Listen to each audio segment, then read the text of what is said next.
నమస్తే welcome to Sakshi cinema this is Durga Tollywood లో నిర్మాతగా రాజకీయ కార్యకర్తగా సోషల్ మీడియాలో తన బహిరంగ వ్యాఖ్యలతో ఎప్పుడు వివాదాల్లో ఉండే పేరు బండ్ల గణేష్. ఈయన మాట్లాడితే వివాదం రావటం సహజంగా మారిపోయింది.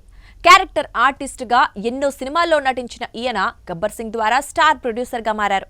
ఆ తరువాత చేసిన కొన్ని సినిమాల్లో ఎదురైన సమస్యలు, ఆర్థిక వివాదాలు తరచూ ఆయన పేరును హాట్ టాపిక్ గా మార్చాయి.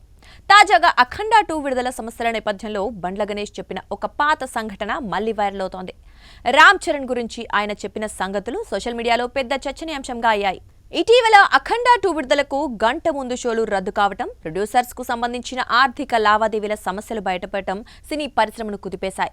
చిన్న సినిమాలే కాకుండా స్టార్ హీరో బాలకృష్ణ సినిమా ఇలాంటి సమస్యల్లో పడటం అందరినీ ఆశ్చర్యపరిచింది. సినిమా కాపీ ఇప్పటికే థియేటర్లకు చేరిన సమస్యలన్నీ ఒక్కసారిగా చుట్టుముట్టడం చూసి ఇండస్ట్రీలో నిర్మాతలు ఎదుర్కొనే కష్టాలు మరోసారి చర్చనీయాంశంగా మారాయి. ఇదే సమయంలో బండ్ల గణేష్ గతంలో ఓ ఇంటర్వ్యూలో రామ్ చరణ్ గురించి చెప్పిన సంఘటన హైలైట్ అయింది. రామ్ చరణ్ గురించి వచ్చిన ఆ వీడియోలో మాట్లాడుతూ ఆయన గతంలో నిర్మించిన గోవిందుడు అందరు వాడేలే సినిమా సమయంలో ఎదురైన ఆర్థిక ఇబ్బందులను గుర్తు చేసుకున్నారు.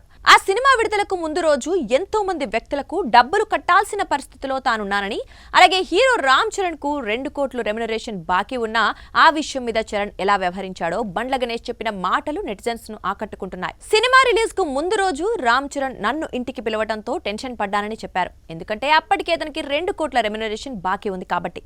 దీంతో చరణ్ ఇప్పుడు డబ్బుల గురించి అడుగుతాడేమో అనుకున్నారట.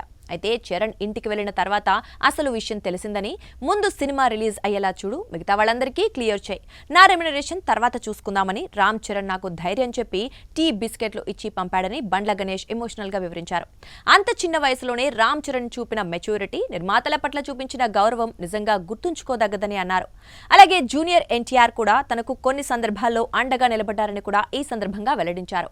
అఖండ 2 విడుదల వివాదం ఇండస్ట్రీలో పెద్ద చర్చగా మారిన సమయంలో బండ్ల గణేష్ పాత వీడియో బయటకు రావడం మరింత హైప్ గా మారింది. నిర్మాతలు ఎదుర్కొనే ఇబ్బందులు, స్టార్ హీరోలు ఎలా స్పందిస్తారు అనే దానికి ఈ సంఘటన ఓ ఉదాహరణగా నెటిజన్స్ పంచుకుంటున్నారు. సాక్షి టీవీ ప్రసారాలను నిలిపివేయటం చట్టరీత్యా నేరం. సాక్షి టీవీ ప్రసారాల కోసం మీ స్థానిక కేబుల్ ఆపరేటర్ను వెంటనే సంప్రదించండి. DTH లో, ఇంటర్నెట్ లో కూడా సాక్షి టీవీ ప్రసారాలను వీక్షించవచ్చు.